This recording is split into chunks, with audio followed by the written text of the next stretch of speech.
Pesado. Eu sou o Bruno Sancar. Eu sou o Gustavo Lomba. Eu sou o Jackson Lima.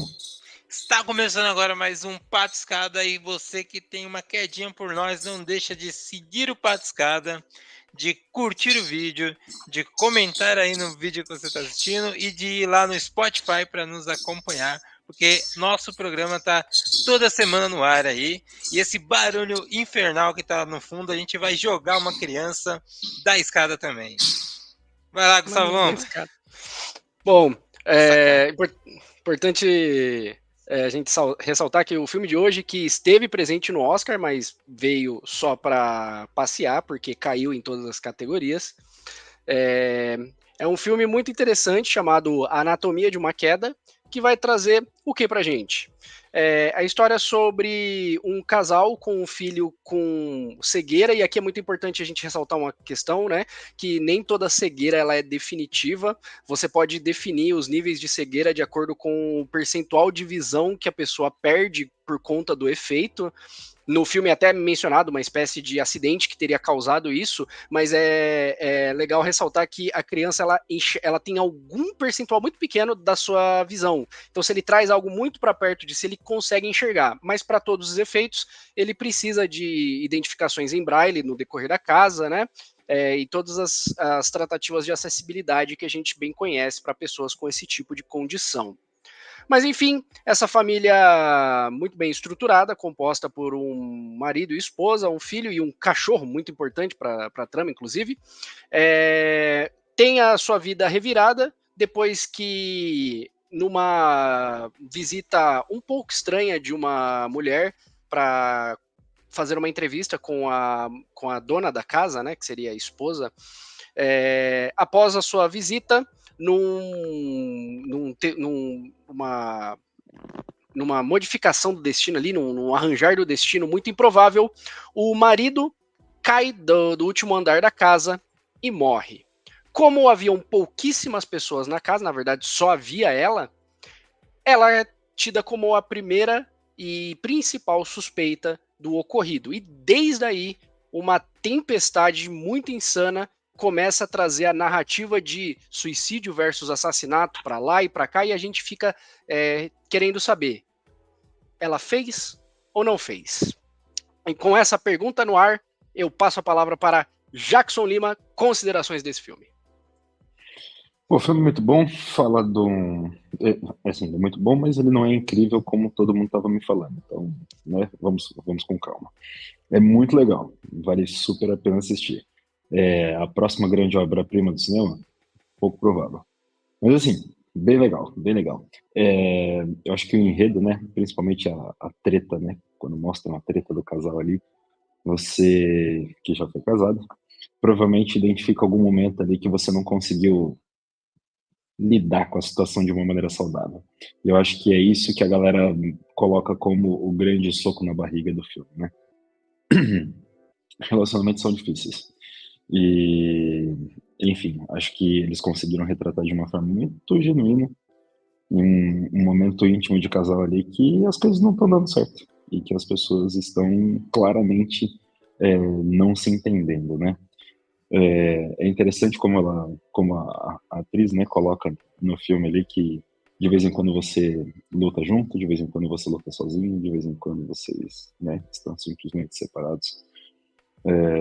Acho que aquilo trouxe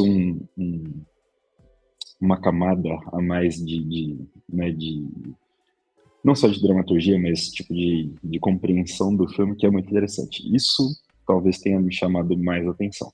Mas o que gritou aos meus ouvidos foi o 50 Cent tocando ali no último volume no filme, né?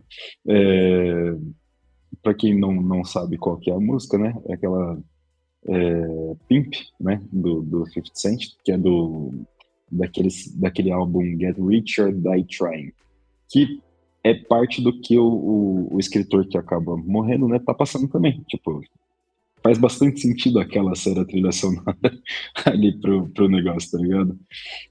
E tem toda uma briga com a mulher, que, enfim, uma oposição ali muito clara entre um e outro ali, com relação à grana, com relação à forma como ela agia com ele, especialmente quando as coisas estavam bem difíceis para ela. ela recorreu a algumas coisas que ele não aprovava e tal, e se você pegar e pensar um pouquinho sobre ele é tudo pimp, alguma coisa daí vai sair também. Não são ligações diretas, mas eu acho que conseguiu preencher bem o negócio. E apenas por curiosidade, eu vi que a versão que tá tocando ali é um remix de 2008 de uma banda alemã que é, né, a origem lá da mulher, que chama Bacal Rhythm and Steel Band. Então, eles fizeram naquele esqueminha de panela ali e tal. Tem uma coisa gingada, mas é uma banda alemã que tá tocando aqui. Não que os alemães não possam ter esse gingado, só não é comum de ver. É isso. Mas vamos de Bruno Sankar para ouvir as considerações dessa belezinha chamada Anatomia de uma Queda. Cara, eu gostei bastante do filme. Acho que as atuações são muito boas, né? Principalmente da atriz principal. Gosto muito ali de você ter ali o conflito interno dela, né? Você fica sempre, nós como telespectador não conseguimos assistir o filme, você fica o tempo todo pensando, será que ela matou, será que ela não matou? E a gente não consegue ficar tão claro pra gente, né? Você vai vendo ela sofrendo por alguns momentos pela morte, aí você não sabe se ela tá sofrendo porque ela perdeu o marido ou porque ela matou o marido e agora tá tendo que lidar com isso, então todo esse sofrimento é bem forte. Ela também, a relação com o filho, né, principalmente em alguns momentos da trama, que o filho também começa a se questionar sobre a inocência ou não da mãe, então isso é bem interessante. Uma coisa que eu penso do filme no final, e aí eu tava conversando sobre isso com alguém também, que no fim ela foi absolvida do crime, né? Ela não foi inocentada. A gente estava até discutindo sobre isso, dessa diferença, né? Tipo, alguém pode ser, quando a justiça leva alguém à justiça, ela não vai provar a inocência ou não da pessoa. Ela vai dizer se pelo aquilo que ela está sendo julgada, se ela foi absolvida ou não, se ela é culpada ou não por aquilo, né? Então você nunca vai saber se a pessoa é inocente ou não é inocente, e esse ponto é a grande pergunta que fica ali do filme.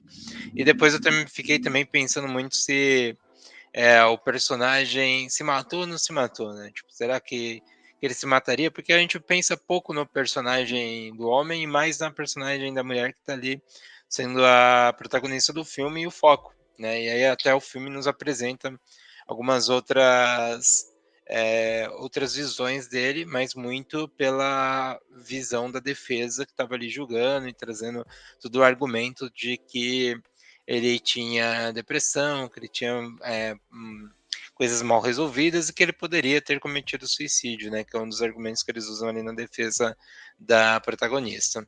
E aí todo esse embate é bem interessante, né? Toda essa questão é o famoso filme de julgamento, né? Você vai sempre ter ali os dois pontos, você vai trabalhar aqueles pontos e tudo mais, e a gente vai acompanhar junto se é ou não a favor de que lado que a gente está.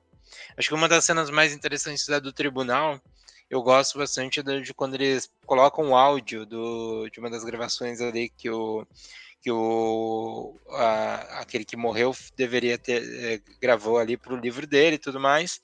E aí entra aquele áudio e depois viram as cenas que aí volta, né, no tempo ali, aí já mostra os dois atores conversando.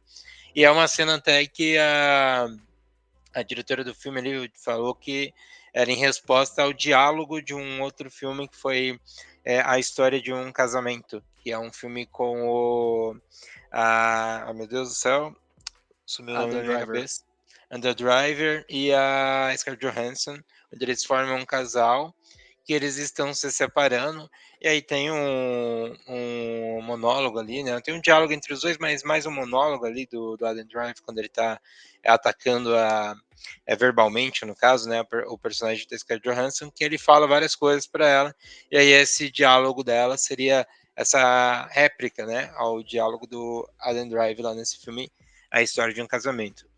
Que é um filme também que eu gostei bastante de assistir. É angustiante, né? A História de um Casamento. Isso também é um filme angustiante, né? Você vê essa questão de como que os relacionamentos eles têm esse lado tóxico e como ele vai crescendo dentro do relacionamento. E haviam várias coisas mal resolvidas do lado dos dois, né? Então você Você vê que é tudo questão de perspectiva. Dentro de um casamento, você pode ali tomar partido para um lado ou para o outro, mas dependendo da perspectiva pela qual você está olhando, você é o vilão da história, né? A gente sempre vai ser o protagonista da nossa história. E aí esses questionamentos, essas coisas que o filme trouxe, como que os personagens colocaram isso, né? Foi bem interessante. Isso me fez gostar das atuações, me fez gostar de como o roteiro foi bem conduzido. Concordo com o Jackson, acho que não é o melhor filme de todos, mas é um bom filme. E isso já vale bastante por si só, né? Eu acho que foi um dos grandes achados desse ano no Oscar, que a gente fez a cobertura aqui no programa, né? Se você quiser assistir aí, tá no ar já toda a saga ali de acompanhar o Oscar. Mas dos filmes que saíram nesse ano, acho que foi um dos que eu mais gostei, acho um dos que eu mais achei interessante. E também gosto de ter visto bons filmes com boas protagonistas femininas, né? E esse foi um dos casos. Bom, inclusive, fazendo jus a essa atriz, né, que passeou no Oscar por 2 filmes, porque ela é a protagonista de Anatomia de uma Queda, mas ela também faz um personagem secundário em Zona de Interesse, que é outro filme que, se não me engano, esse chegou a ganhar Oscar de melhor som, que conta a história de um casal alemão, né, que mora do lado de Auschwitz. Então, todo o lance do melhor som é porque era um filme corriqueiro, só que numa cena que parecia banal, crianças brincando na piscina, por exemplo, você ouvia os barulhos de tiro de gente sendo executada em Auschwitz. Não obstante, o patriarca da família ainda trabalhava em Auschwitz, né? Ele era um dos generais alemães ali. Então tinha todo um lance de, tipo, os personagens alemães passavam por dentro da casa e quando eles, por exemplo, tiravam a bota suja de lama, vinham os judeus e começavam a limpar e nunca entravam na casa. Era todo um lance muito pesado. Então ela aparece duplamente no Oscar aí por Anatomia de uma Queda e por Zona de Interesse. Zona de Interesse, por mim, tem uma premissa muito legal, mas eu não fui muito fã do filme. Agora, Anatomia de uma Queda eu gostei bastante, realmente é uma premissa muito instigante e temos uma questão sobre a verdade aqui, né? Principalmente como a verdade é fabricada. Inclusive, a gente tem isso muito visível na cena em que o advogado de defesa está treinando a mulher para ir para julgamento. Então ela começa a contar a história sob a ótica dela e de repente o advogado fala: "Não, isso aí que você falou, não fala desse jeito, senão não vai pegar".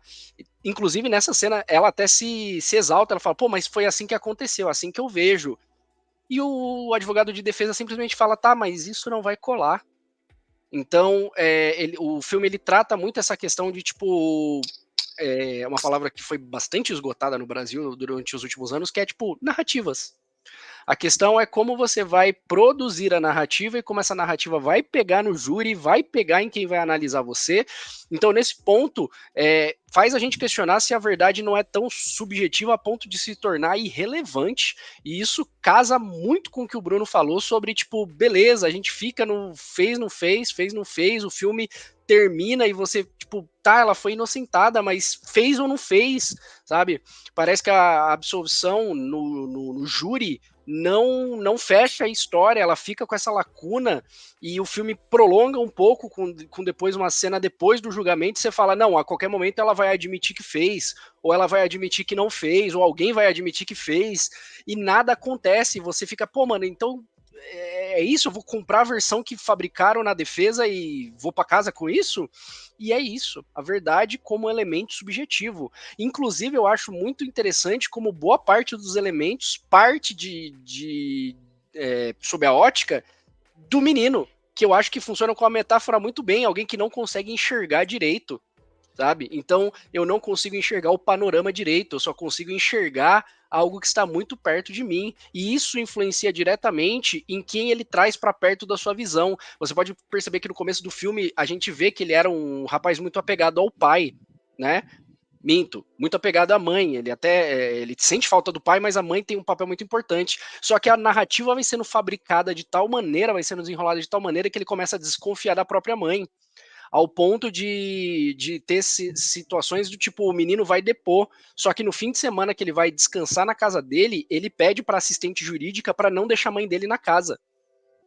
Então, e tudo isso vai contribuindo para essa atmosfera de ponto de interrogação. Pô, mano, é ou não é? O menino, pô, a cena da sacada de fazer o experimento com o cachorro, para mim, é uma coisa muito interessante. Porque o menino, a juíza tenta poupar o menino dos depoimentos mais pesados, porque o menino ele precisava ser preservado, né? Porque afinal era uma criança. E aí, depoimentos como o do psiquiatra do marido, ou até mesmo quando a própria mãe dele vai depor, e nisso a promotoria é bem ácida na hora de propor a cadeia de eventos como eles tentaram imputar nela que teria acontecido, né? Mas o menino insistiu para ficar e chega uma hora que eles levantam uma possibilidade do cara ter tido uma overdose de remédios, ter vomitado, e tem toda uma cena assim, e é uma cena que o menino replica o experimento com o cachorro. Ele dá o excesso de remédio pro cachorro para ver se ele vai vomitar e como que ele vai reagir, e tudo isso encaixa. Então, essas fabricações de narrativas, de linhas de raciocínio, para mim, foi o ponto alto. E assim, existem coisas que eu critico muito Hollywood, por exemplo, de não saber quando dizer, olha, isso aqui tá bom, me basta. E é a minha crítica com excessivas continuações. Quando o filme termina que você fala, nossa, que delícia, gostinho de quero mais, as pessoas parece que elas não conseguem parar aí. Tipo, eu vou ficar com esse gostinho de quero mais, mas acabou. Não, vamos fazer 11 Velozes e Furiosos, vamos fazer, né, trocentos filmes aí. E a Anatomia de uma Queda, eu acho que é justamente essa questão, justamente por não dizer se fez ou se não fez, é esse gostinho de e aí que deixa o filme melhor, sabe? De você falar, mano, eu tô com a cabeça encasquetada e eu não quero saber o que aconteceu. Eu vou ficar com essa versão e é isso, sabe? Então eu acho que filme muito interessante. Se eu fosse elencar os favoritos os favoritos do Oscar, não sei se ele estaria lá, mas ele estaria numa posição bem elevada, é verdade. Mas esse jeito de construir a narrativa eu achei muito interessante. Olha, eu vou confessar que a parte que me deu mais angústia porque eu pensei que todo mundo poderia ter matado, né? O advogado, ela, o filho, a mulher que foi fazer entrevista, todo mundo por mim, ele podia ter se jogado, ele podia ter passado mal, passou tudo isso na cabeça. Mas eles vão mostrando as coisas picadas assim e vai te levando para um caminho do não, não é possível. A hora do tão comendo ali no restaurante, acho que oriental, não sei. E aí sai as duas, fica só os dois, vai lá, segura no rosto dele. Tá bom, meu amor. Se você não quiser, pode parar. Aí tá, eles estão ali, né?